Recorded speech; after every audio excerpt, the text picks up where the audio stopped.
오늘 함께 나눌 하나님의 말씀의 제목은 나라를 위한 다윗의 기도입니다. 나라를 위한 다윗의 기도. 우리 사무엘하 24장 1절에서 25절까지 말씀을 볼 텐데요. 우리가 처음부터 다 읽지는 않고 먼저 1절부터 4절까지의 말씀만 먼저 읽겠습니다.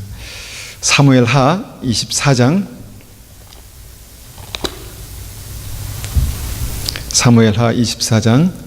1절에서 4절까지의 말씀을 먼저 보도록 하겠습니다. 자, 제가 받들어 읽겠습니다. 여호와께서 또 다시 이스라엘 백성에게 진노하셨습니다. 그래서 여호와께서는 다윗의 마음속에 이스라엘 백성의 수를 세려는 충동을 불어넣으셨습니다. 다윗이 말했습니다. 가서 이스라엘과 유다 백성의 수를 세어보아라. 다윗 왕이 군대 지휘관인 요압에게 말했습니다. 이스라엘의 모든 지파 사이를 두루 다니시오. 단에서 브엘세바까지 다니면서 백성의 수를 세시오. 그래서 그 수가 얼마나 되는지 나에게 알려주시오. 그러나 요압이 왕에게 말했습니다. 왕의 하나님 여호와께서 왕에게 100배나 더 많은 백성을 주시기 바랍니다. 그리고 그런 일이 일어날 때까지 왕께서 살아계시기를 바랍니다. 하지만 왕께서는 어찌하여 이런 일을 하려 하십니까? 그러나 요압을 비롯한 다른 지휘관들은 왕의 명령을 계속 따르지 않을 수가 없음을 깨닫고 이스라엘 백성의 수를 세러 나갔습니다. 자, 오늘 본문은 하나님께서 이스라엘 백성에게 진노하셨다라는 그런 내용으로 시작합니다. 하나님의 진노가 있을까요? 하나님께서 화내시는 진노가 있다고 생각하십니까? 없다고 생각하십니까? 하나님의 진노를 경험해 보셨습니까? 하나님의 진노를 경험해 보셨어요? 어떻습니까? 부모님의 진노를 경험해 보셨어요? 눈으로 살짝. 부모님이 화가 나가지고 막 우리에게 화를 낼 때가 있죠. 우리 자녀들은. 그게 이제 진노입니다. 화. 그러니까 그 화를 왜 냈을까? 물론 화가 나니까 화를 냈겠죠. 우리 자녀와의 관계 속에서 부모님의 그 화, 그 진노, 좀 어려운 말로 진노라 그러는데 그 진노의 의미가 뭐라고 생각하실까요? 그 진노의 의미가 사랑일 수도 있고 책망일 수도 있고 우리 자녀가 좀 잘 됐으면 좋겠다라는 그런 뜻일 수도 있고 그렇죠. 하나님께서도 화를 내시나? 하나님께서도 진노하시나? 그것이 오늘 본문에 다시 한번 볼 수 있는 그 주제입니다. 근데 오늘 그 진노의 특징이 있습니다. 그 진노의 특징은 뭐냐면 하나님께서 한 개인에게 진노하신 것이 아니라 나라를 향해서 진노하셨다는 것입니다. 한 나라, 이스라엘을 향한 하나님의 진노가 있었다라고 그렇게 말씀합니다. 왜 하나님께서 이스라엘 백성들, 그 나라에게 진노하셨을까? 그 이유를 본문에서는 자세하게 기록하지 않습니다. 그런데 우리가 성경을 읽다 보면 하나님께서 왜 어떤 때 진노하시는가를 우리가 생각해 볼 수 있습니다. 성경을 읽어본 그 경험을 한번 바탕으로 해서 한번 생각해 보십시오. 하나님께서 언제 화를 내시죠? 진노를 하시죠? 어떤 때 화를 내십니까?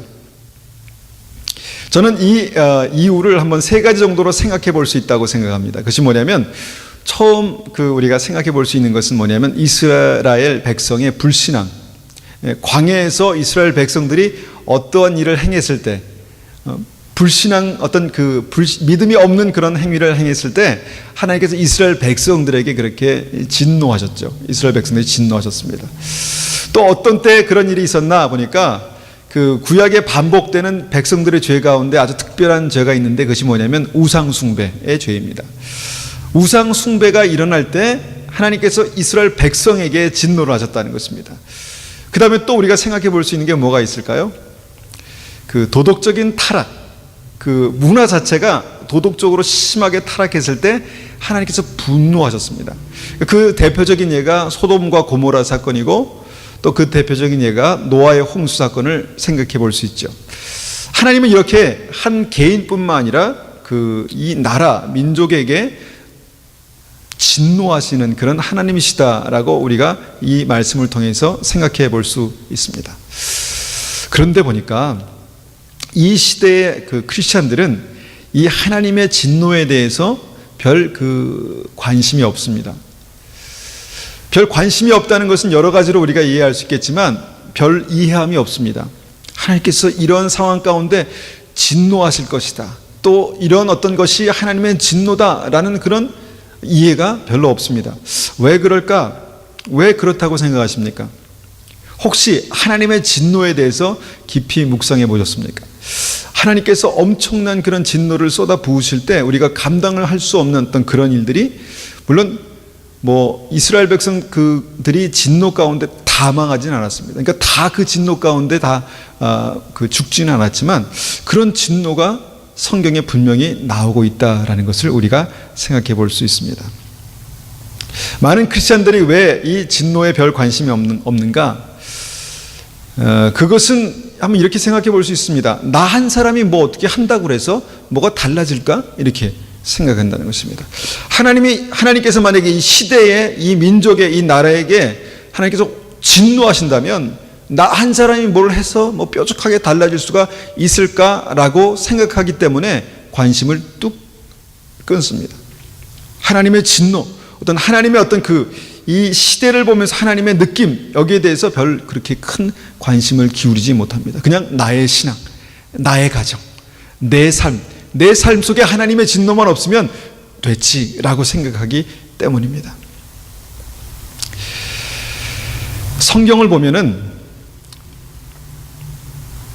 하나님의 그 진노가 몇몇 택하신 소수의 사람들 때문에 그 진노가 가라앉는 모습들을 보게 됩니다. 몇몇 하나님의 택하신 사람들이 하나님 앞에 부르짖고 기도했을 때 그 국가적인, 그 민족적인 그 진노, 하나님의 진노가 없어지는 것을 보게 된다는 것입니다. 과연 그런 일이 있을 수 있을까? 과연 그런 일이 있을 수 있을까? 우리가 성경을 통해서 보게 되는 이 역사는 어떻게 보면 그 역사의 시점마다 그 역사를 대변하는 주인공들이 있었습니다. 그 주인공들, 그 역사를 대변하는 몇몇 안 되는 주인공들, 그 사람들이 많았을까요? 적었을까요? 굉장히 적었다는 것입니다. 노아 시대 다른 사람 기억하십니까? 노아 시대의 다른 사람들. 노아 우리가 분명히 기억하죠? 노아의 8식구가 있었다라고 우리가 기억하죠? 셈과 함과 야벳이 있었다고 기억하죠? 그 다음에 다른 사람들은 별로 기억하지 못합니다. 그렇죠? 뭔가 그 역사의 중심되는 그 인물들이 있었다는 것입니다.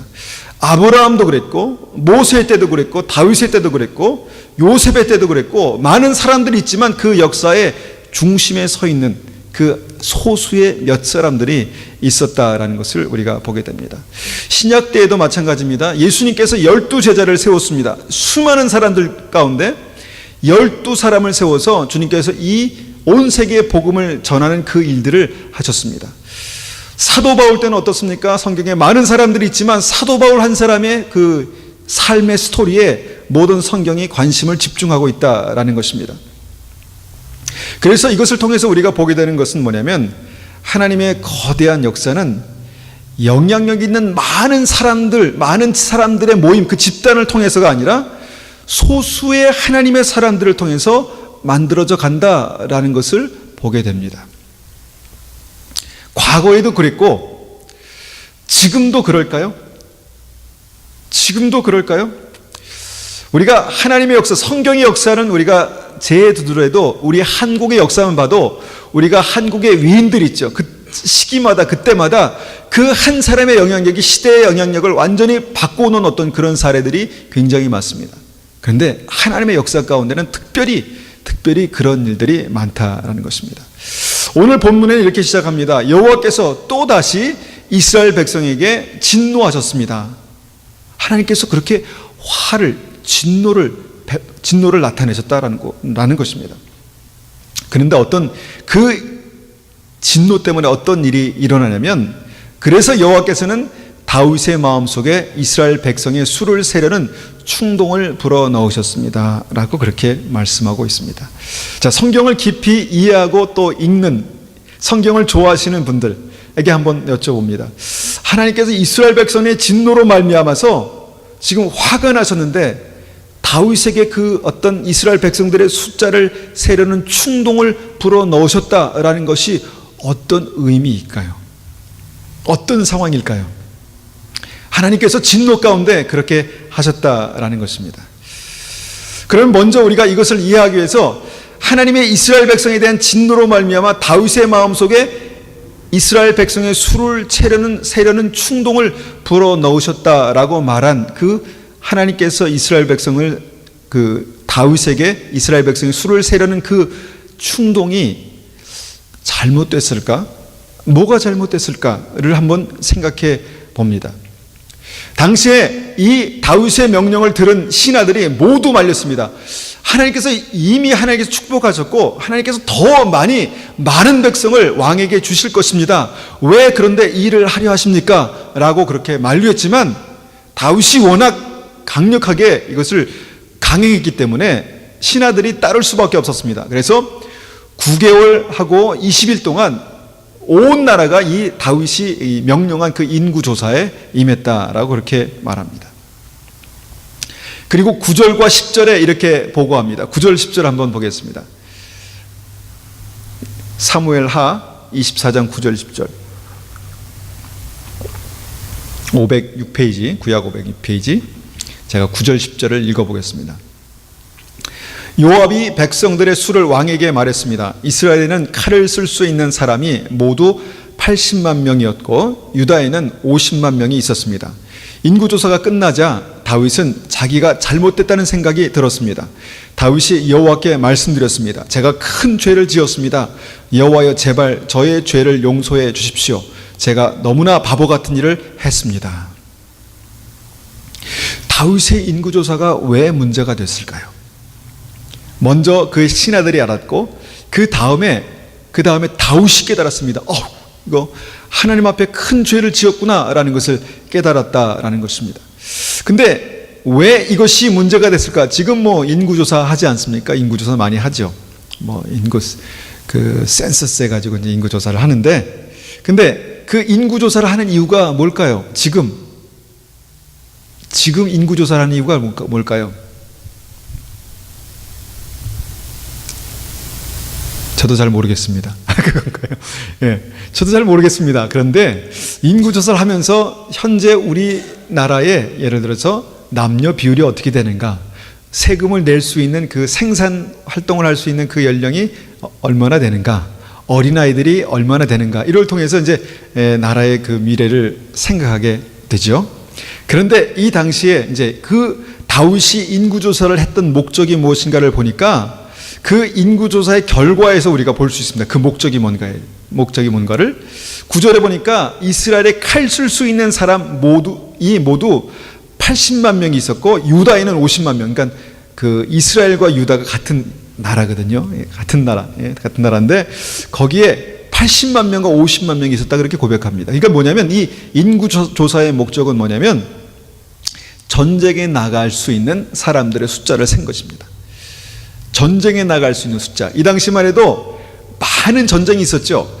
전쟁을 통해서 지면 한 나라가 완전히 끝나는 것입니다. 한 나라가 완전히 끝나고 끝날 뿐만 아니라 완전히 그렇게 몰살당하기도 했던 그런 전쟁이었습니다. 그러니까 늘 이 시대에는 그런 불안감이 있었습니다. 이 시대에는 그런 불안감이 있었어요. 전쟁에 지면 어떡할까? 그러니까 다윗 왕은 얼마나 그 마음이 많았겠습니까? 우리가 지금 옆에 블레셋과 아말렉과 이렇게 비교해서 우리가 이들을 힘으로 물리칠 수 있는 그 힘이 우리에게 있나를 숫자를 셌다는 것입니다. 숫자. 그럴 수도 있죠. 근데 이스라엘 역사를 보면 이스라엘의 전쟁은 숫자 때문에 이긴 전쟁이 하나도 없었습니다. 숫자가 항상 열세였고 가진 것도 항상 부족했습니다. 그런데 하나님께서 함께 하시니까 항상 그 전쟁에 승리했습니다. 그런데 다윗이 그때 무슨 그 죄를 범했냐면 이스라엘 백성들의 숫자를 이렇게 세가면서 우리에게 지금 싸울 수 있는 80만 명이 있구나, 싸울 수 있는 50만 명이 있구나, 그것을 알기를 원했다는 것입니다.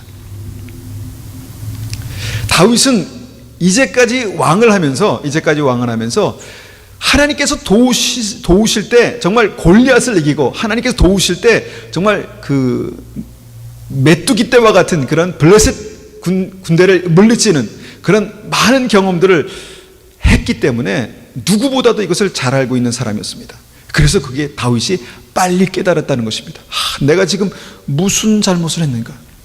내가 지금 사람의 숫자를 세면서 이 사람의 숫자가 마치 우리나라를 구원해 줄 것처럼 그렇게 내가 행동했구나라는 것을 깨달았다라는 것입니다.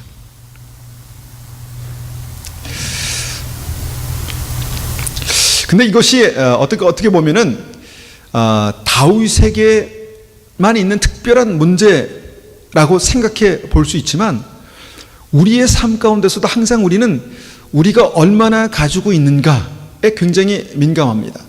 내가 가지고 있는 힘, 내가 가지고 있는 능력, 그것을 가지고 내 앞으로의 미래, 내 앞으로의 장래를 이렇게 생각해 볼 때가 많이 있다는 것입니다. 내게 능력이 있나? 내가 많이 가지고 있나? 노후를 준비하기 위한 충분한 것을 가지고 있나? 항상 여기에 사람들이 알게 모르게 이렇게 매여서 살게 됩니다. 여러분들은 어떻습니까? 우리 학생들은 어떻습니까? 내가 정말 지금 성적으로 충분한가? 내가 지금 내 능력으로 충분한가? 그런 생각을 하게 되죠. 내 미모로 충분한가? 그런 생각 합니까? 안 하는 것처럼 다 정색을 하고 있는데, 내 미모로는 충분한가? 그런 생각을 하게 된다는 것이죠. 다윗도 똑같이 우리 백성들이 이 원수들을 물리칠 수 있는 충분한 그 군인들의 숫자가 있는지를 확인해 보고 싶었다는 것입니다. 이 시대는요, 어떻게 보면은 그런 숫자를 추구하는 그런 문화가 있습니다. 숫자를 추구합니다. 내가 충분히 가지고 있나? 내 능력이 그렇게 검증된 능력이 있는가? 학력, 그 다음에 나아가서 권력, 재물, 재력, 이런 것들을 추구하는 것이죠. 그런데 이런 문화 가운데 살고 있는 우리 크리스찬들은 어떤가? 우리의 모습을 한번 보십시오. 많은 그 크리스찬들의 모습 가운데 있는 우리는 어떤가? 한번 생각해 보시기 바랍니다. 많은 교회들도 그렇습니다. 교회들도 크기, 숫자에 굉장히 민감합니다. 부흥하면 숫자라고 생각합니다. 보이는 숫자에 그냥 우리의 신뢰가 그냥 착 가는 게 그냥 일반적인 어떤 상황이다라는 것입니다. 그 숫자로 내가 이길 수 있는지 질 수 있는지, 내가 성공했는지 실패했는지를 가늠하려고 한다는 것입니다. 그것이 그냥 문화 가운데 있습니다. 믿는 사람도 크게 다르지 않다는 것입니다. 굉장히 숫자에 민감합니다. 그런데 문제는 뭐냐면, 그 숫자 때문에 많은 사람들이 불행해하고, 많은 사람들이 그 숫자 때문에 불행해하고, 스스로 비참하다고 생각하고, 스스로 열등하다고 생각하고, 그렇다는 것입니다. 여러분, 보이지 않는 하나님보다 보이는 숫자를 우리는 더 신뢰합니다. 어떻습니까? 그렇지 않습니까? 보이지 않는 하나님을 더 신뢰하십니까? 아니면 보이는 숫자를 더 신뢰하십니까? 물론 하나님을 신뢰합니다. 그러나 우리에게 숫자도 중요합니다. 그런 생각이십니까? 근데 성경을 통해서 보면요, 특별히 오늘 본문을 보면은 하나님의 백성들의 이런 숫자에 집착할 때 문제가 발생한다라는 것입니다. 이 숫자에 집착하는 것이 어떻게 보면은 합리적인 생각이고 믿음이라고 생각하지만, 그 숫자에 집착하는 것 자체가 불신앙의 뿌리를 드러내는 것과 같다라는 것입니다.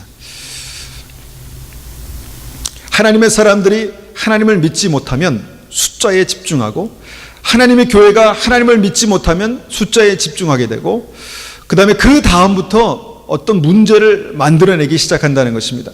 그리고 이것이 눈덩이처럼 불거지면 그 사회 가운데 깊이 뿌리 내리고 이것이 문화가 되면 큰 불행을 자초할 수 있는 재앙이 될 수도 있다라는 것을 오늘 본문에서 우리가 볼 수 있게 됩니다. 동의하기가 조금 애매하지 않습니까? 하나님의 말씀이니까 그렇다 치는데 마음에 그 감동이 일어나서 야 그렇구나 라는 생각이 들지 않을 수도 있다라는 생각을 하는데 어떻습니까? 그런데 한번 우리가 생각해 봅니다. 한번 더 나아가서 하나님께서 왜 다윗에게 그런 충동을 불어넣으셨는가입니다. 하나님께서 이스라엘 백성들에게 진노하신 하나님께서 왜 다윗에게 그런 충동을 불어넣으셨는가입니다. 하나님께서 병 주고 약 주시나? 하나님께서 병 주시고 약 주시나? 그런 생각이 듭니다. 그런데 우리가 이 말씀에 한번 조심스럽게 접근할 필요가 있는데 이스라엘 백성들의 그 죄 때문에 진노하셔서 다윗에게 이 일을 시작하셨다라는 것입니다. 다윗에게. 지금은 그런 일이 있지 않을까요? 하나님께서 어떤 민족적인 어떤 국가적인 일들에 진노하셔서 몇몇 소수의 사람들에게 이 생각들, 진노를 실행할 수 있는 어떤 생각들을 불어넣으신다라는 생각은 안 해보셨죠. 근데 오늘 본문에는 그런 일이 있다라고 그렇게 말씀합니다. 이것이 어떤 의미인가? 다윗의 문제는 이 불신앙의 뿌리를 드러내는 것이었습니다. 내게 믿음이 없었구나. 내가 정말 이 숫자를 하나님보다 더 신뢰하는 그런 죄를 범했구나 라는 그 불신앙의 죄를 드러내시는 것이었습니다. 그런데 우리가 많은 사람들이 이 본문을 다윗의 잘못만을 다룬 그런 본문이라고 생각하는데 우리가 1절부터 분명히 보면은 하나님께서 이스라엘 백성들에게 가지고 계신 진노를 다윗의 죄를 드러내셔서 깨닫게 하시고 그 진노를 이스라엘 백성들에게 쏟아내게 하셨다라는 것을 우리가 확인한다는 것입니다. 이 일로 7만 명이 죽었습니다. 그 중간의 스토리는 생략하겠습니다. 중간에 하나님께서 3가지 이 옵션을 허락하셨습니다. 너희가 원수에게 쫓겨갈래? 아니면 흉년을 당할래? 아니면 전염병이 돌게 할래? 이 3가지 중에 한 가지를 택해라라고 다윗에게 말씀하셨다는 것입니다. 그리고 그 결과로 7만 명이 죽었습니다.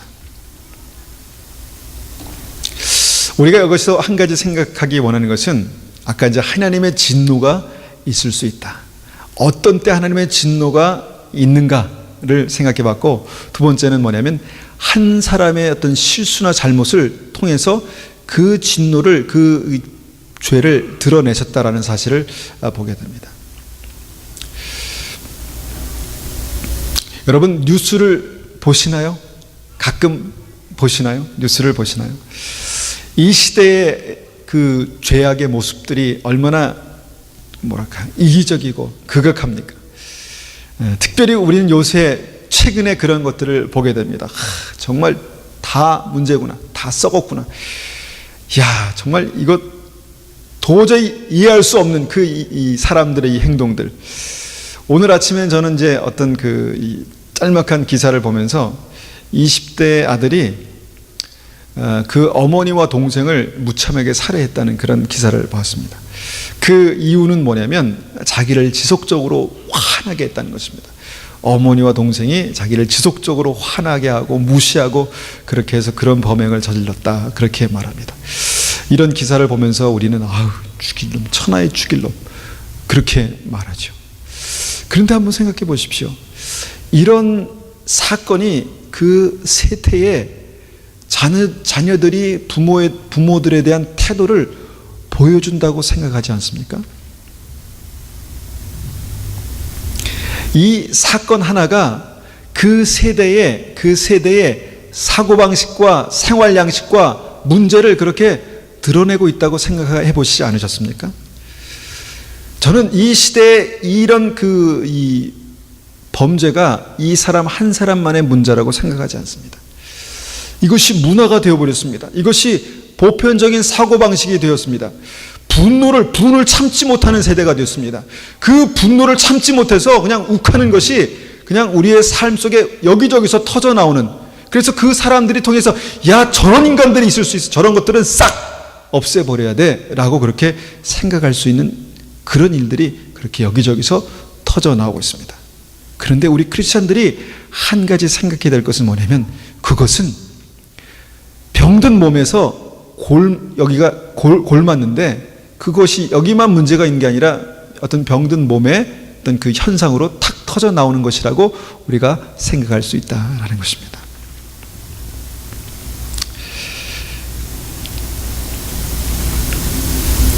지금 하나님께서 이 시대를 보신다면, 지금 하나님께서 우리나라를 보신다면 하나님은 어떤 감정이 드실까 생각해 보셨습니까? 어떤 감정이 드실까요? 이 시대를 보시면서 하나님께서 어떤 감정이 드실까요? 화가 나실까요? 기쁨이 있으실까요? 어떤 감정이 들으실까요? 그런데 중요한 것은 그런 문화 속에 살고 있는 우리가 어떤 면에서 이 말씀을 보니까 운명 공동체처럼 같이 가고 있다는 것입니다. 운명 공동체처럼 같이 가면서 그 재앙에 대한 책임을 함께 지고 있다는 것입니다. 아니, 나는 어리니까, 나는 캐나다에 살고 있으니까 생각할 수 있지만 결국은 그 어떤 하나님의 진노 가운데 모두가 그렇게 있게 됩니다. 물론 그때 죽은 사람이 7만 명이나 되었지만 산 사람도 많이 있었죠. 아이, 나는 살았으니까 그렇게 생각할 수 있지 않습니까? 아닙니다. 그것이 아닙니다. 우리는 어떤 면에서 그런 하나님의 진노 가운데서 믿는, 특별히 크리스찬들은 하나님의 진노 가운데서 이것이 하나님께서 진노하실 수밖에 없는 그런 상황이다라는 것을 인식하고 있어야 된다는 것입니다. 우리 한국을 보시면서 주님께서 어떤 마음을 품으실까요? 어떤 마음이 드실까요? 그것이 기쁨일까요? 진노일까요? 그것이 기쁨이든 진노이든 나는 전혀 그것과 무관하니, 난 멀리 떨어져 있으니까, 나는 그런 문제와 직접적으로 관련이 없으니까 나는 나하고 상관없어, 그런 생각이십니까? 아니면 오늘 말씀 보니까 이것이 내가 살고 있는, 내가 몸담고 있는 이 사회의 문제가 내가 믿는 사람으로서 책임 있는 문제구나 라는 생각이 드십니까? 하나님께서 그 이스라엘의 문제를 드러내시려고 하나님께서 다윗을 그 문제 가운데로 던지시고 그 문제 속에서 다윗이 이것이 내 잘못이구나 라는 것을 깨닫게 하셨다는 것입니다. 다윗은 이 시대의 특별한 하나님의 사람이었습니다. 하나님께서 이 시대를 이끌어가게 하신 특별한 하나님의 사람이었습니다. 그렇다면 하나님께서 그렇게 하셨다면 우리가 하나님의 사람으로 우리가 주님 앞에 나와 있다면 다윗과 같은 그런 삶이, 다윗과 같은 그런 일들이 우리의 삶 가운데 어떻게 나타나고 있을까요? 어떻게 일어나고 있을까요? 저는 이 말씀 보면서 그런 생각을 했습니다. 이 시대의 죄악은 지금 내 개인의 죄와 깊은 관련이 있겠구나.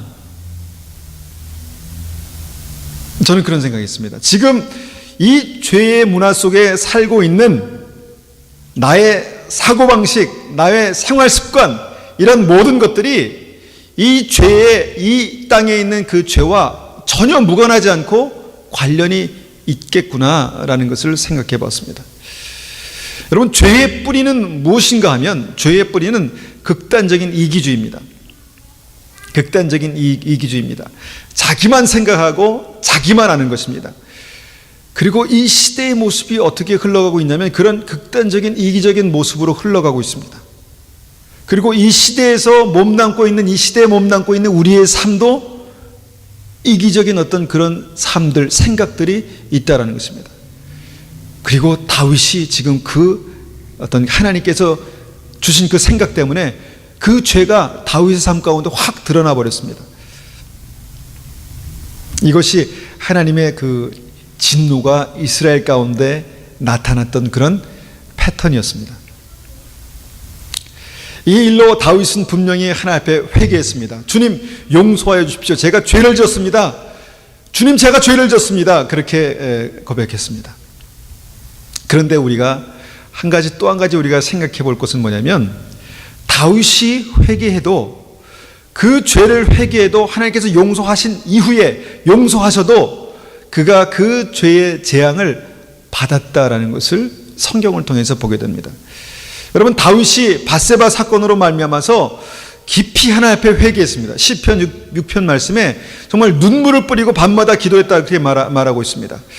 그런데 그 회개가 있은 이후에도 다윗의 집안에 엄청난 그런 피해 재앙이 있었다라는 것을 우리가 생각해 볼 수 있습니다. 지금 하나님께서 다윗이 이제 하나님 용서해 주십시오. 잘못했습니다. 이 죄의 대가는 저와 저희 집안이 다 받겠습니다. 그렇게 말하고 있음에도 불구하고 그 재앙이 7만 명을 죽는 그런 어떤 결과로 나타났다는 것입니다. 그런데 우리가 생각해 볼 것은 뭐냐면 이 재앙이요. 이스라엘 백성들을 영원한 죽음에 이르게 하는 그런 재앙이 아니었습니다. 여러분, 여러분 어릴 때 회초리를 들었습니다. 회초리. 막대기. 회초리를 들었습니다. 그래서 맴매를 합니다. 손바닥을 때리고 그렇게 맴매를 했던 적이 있나요? 합니다. 그런데 그렇게 맴매를 할 때 자식을 죽이려고 할까요? 너 죽어, 나가 죽어라. 물론 화가 나가지고 너 나가 죽어 그렇게 때리기도 하지만 자식을 정말 나가 죽으라고 너 나가 죽어라 그렇게 하면서 때리지는 않죠. 그런 마음으로 때리지는 않죠.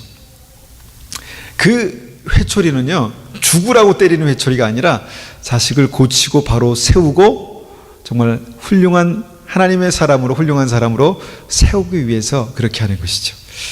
하나님의 진노에 있던 이런 사건들이 바로 그런 의미다라는 것입니다. 그런 의미에서 하나님께서 벌을 주시고 회개한 이후에도 우리의 삶 가운데 고난이 있고 어떤 그런 어려움이 있는 것입니다. 좀 불편하지만 불편한 진실을 우리가 알고 있어야 하겠습니다. 여러분, 이 하나님, 구약 시대의 이 하나님, 사무엘하 24장에서 보는 이 하나님이 신약 시대에 와선 변하셨을까요? 지금 이 시대에는 신시대의 하나님에서 완전히 그 신시대의 모습으로, 새로운 세대의 모습으로 그렇게 변화하셨을까요? 우리가 늘 얘기하지만 하나님은 영원 무궁토록 변함이 없으신 하나님이십니다.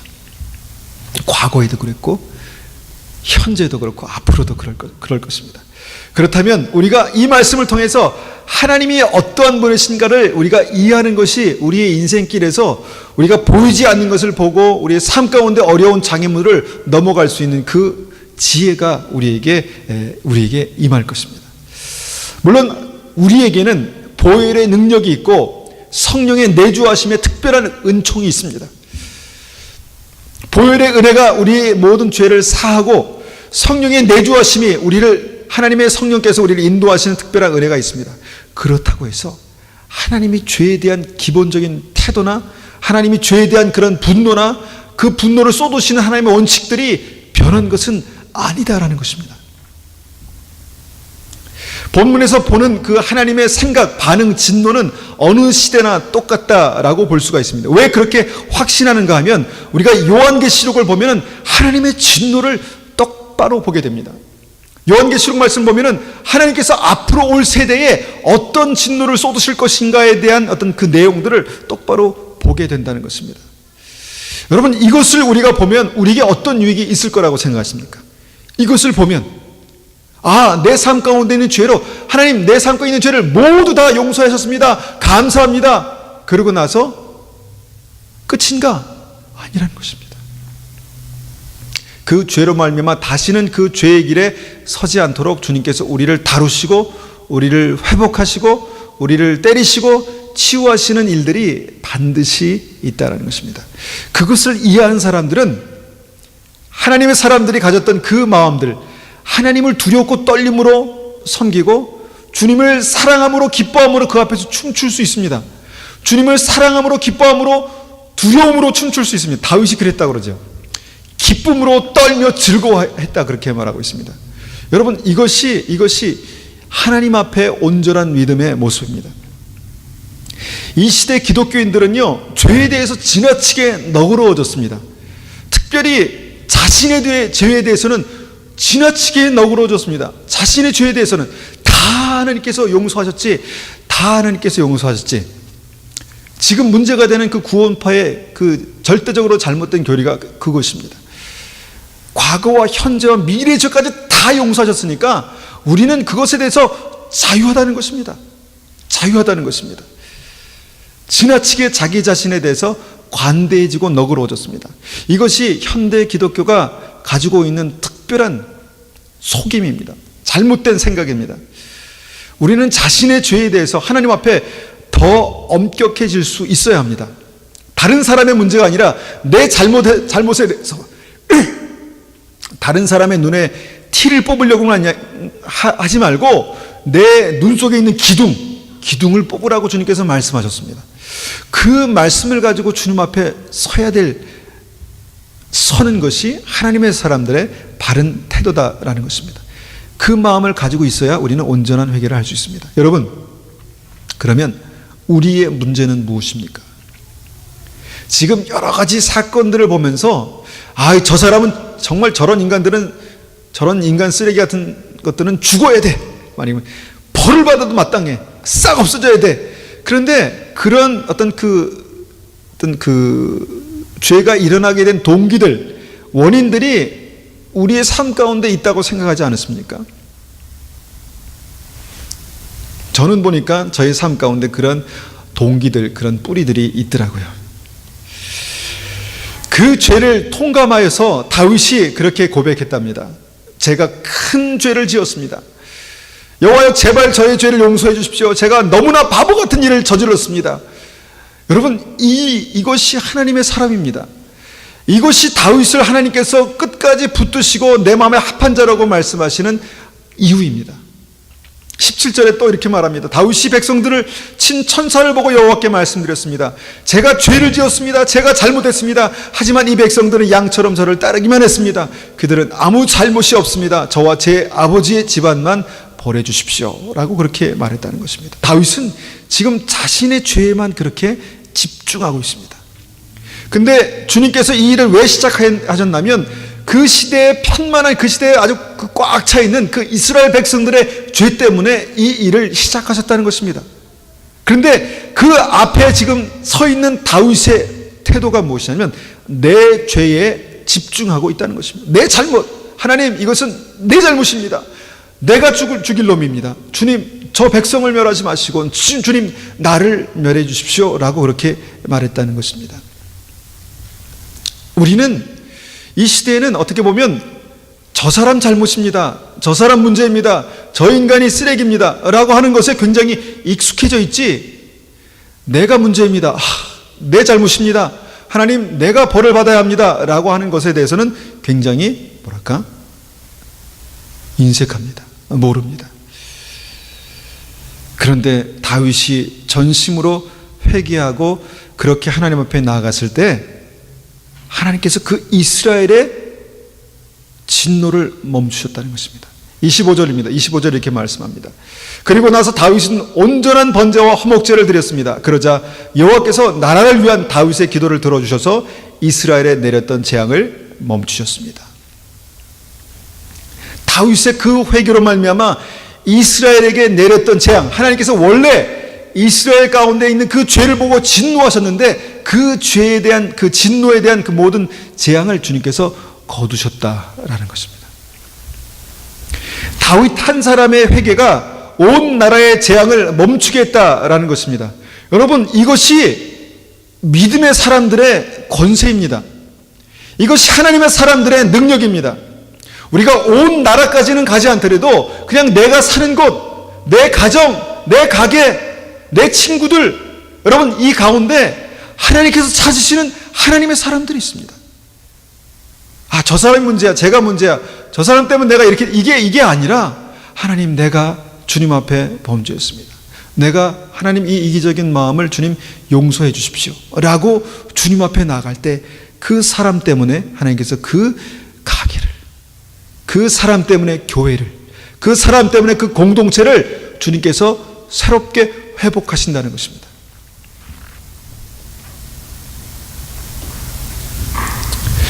우리가 이 믿음의 원리가 너무너무 중요합니다. 여러분, 이것이 결국은 내가 사는 법입니다. 내가 살아날 수 있는 유일한 방법입니다. 내가 이 시대에 하나님의 사람으로 정말 모든 백성들이 하나님의 진노 가운데 있었지만 다시 한번 그 진노를 돌이키고 하나님의 백성으로 살 수 있는 유일한 방법이라는 것입니다. 한번 에스겔서 22장 말씀을 펴보겠습니다. 자, 에스겔서가 어디 있을까요? 에스겔서 22장 구약 1184페이지 1184페이지에 있습니다. 1184페이지. 굉장히 중요한 말씀이기 때문에 한번 찾아보겠습니다. 에스겔서 22장 29절입니다. 29절.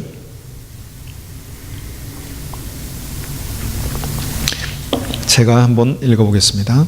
22장 29절부터 31절까지 22장 29절에서 31절까지를 제가 한번 읽어보겠습니다. 29절입니다. 이 땅 백성은 포악하고 강탈을 일삼고 가난하고 궁핍한 자를 압제하고 나그네를 부당하게 학대하였으므로 이 땅을 위하여 성을 쌓으며 성 무너진 데를 막아서서 나로 하여금 멸하지 못하게 할 사람을 내가 그 가운데서 찾다가 찾지 못하였으므로 내가 내 분노를 그들 위에 쏟으며 내 진노의 불로 멸하여 그들 행위대로 그들 머리에 보응하였느니라. 주 여호와의 말씀이니라.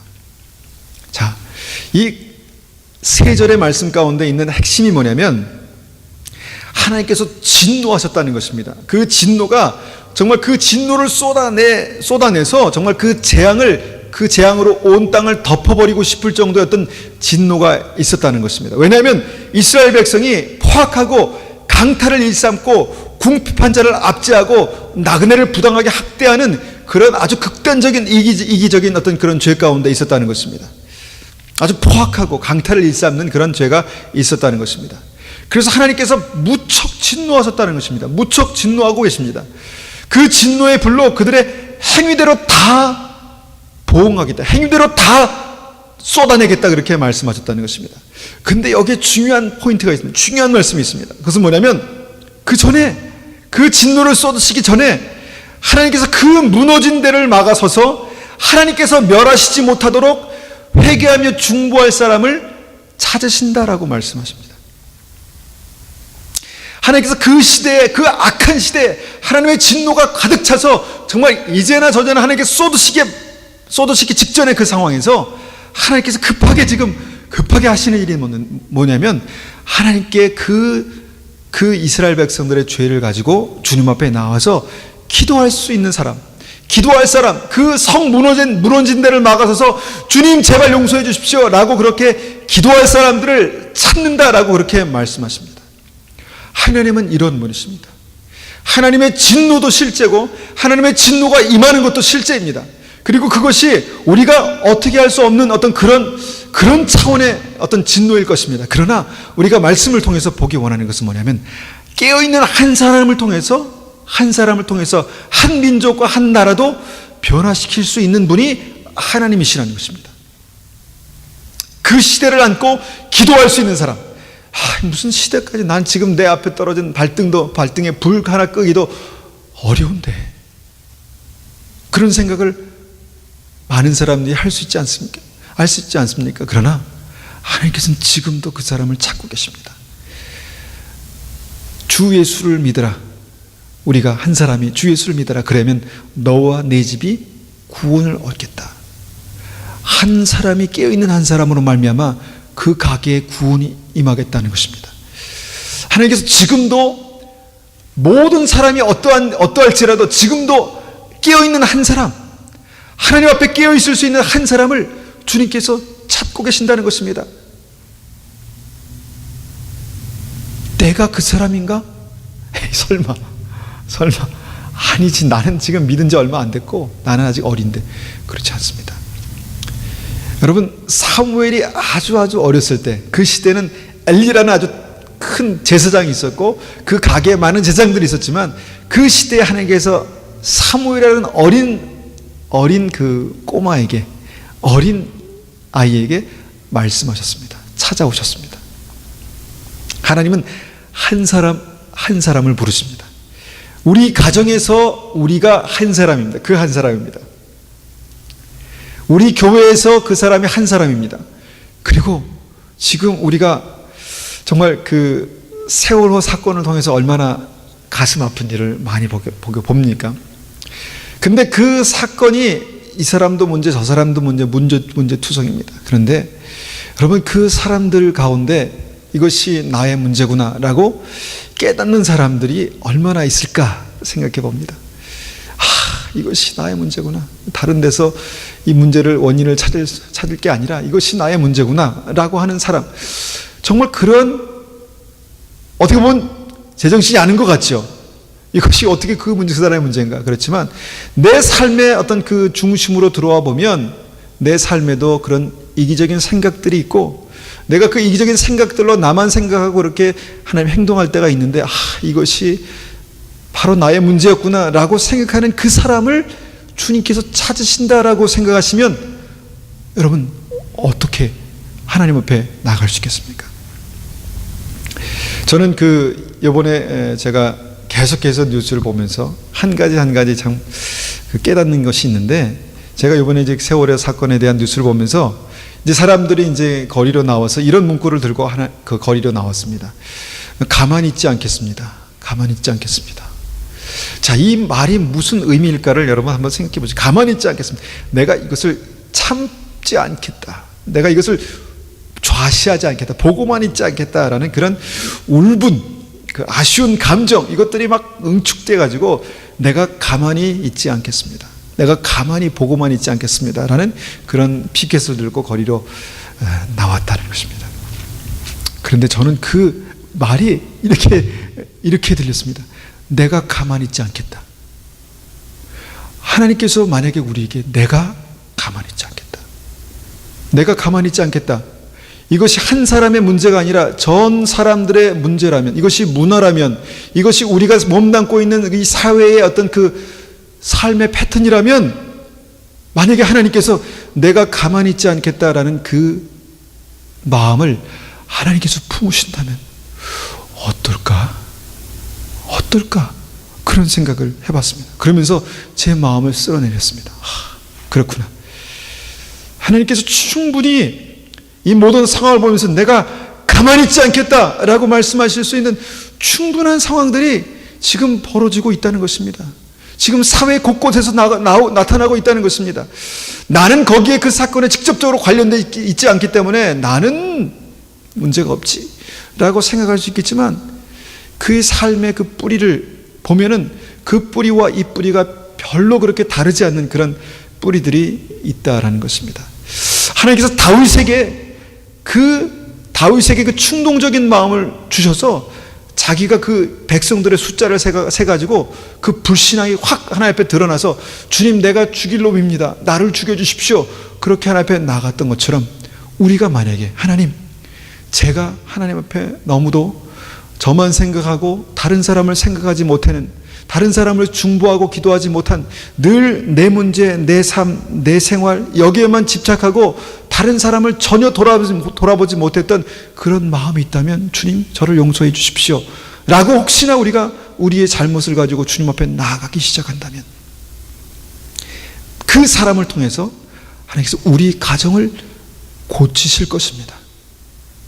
우리 교회를 고치시고 나아가서 우리 민족과 우리 나라를 새롭게 하실 것입니다. 우리 이곳에 있는 얼마나 많습니까?